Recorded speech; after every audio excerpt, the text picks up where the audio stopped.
ସକାଳୁ ସକାଳୁ ଆମେ ବାହାରି ଯାଇଥିଲୁ ମାଛଙ୍ଗା କାହିଁକିନା ଆମ ଘରେ ମୁଢ଼ି ନଥିଲା ତ ସେଥିପାଇଁ ଆମେ ସକାଳୁ ସକାଳୁ ମାଛଙ୍ଗା ବାହାରି ଯାଇଥିଲୁ। ଏବେ ଆମେ ଯାଉଛୁ ମୁଢ଼ି ଦୋକାନ ପାଖକୁ। ଏଠୁ ତ ଗହଳି ଫହଳି କିଛି ନାହିଁ କିନ୍ତୁ ସ୍ୱାଦିଷ୍ଟ ମୁଢ଼ି ମାଛଙ୍ଗା। ମାଛଙ୍ଗାରେ ମୁଢ଼ି ନେଇ ଆମେ ଘରକୁ ଯିବୁ।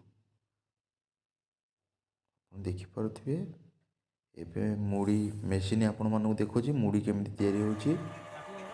ତାପରେ first step, second step, third step, ମୁଢ଼ି 3 ସ୍ତରରେ ଯାଇ ମୁଢ଼ି ହେଉଛି।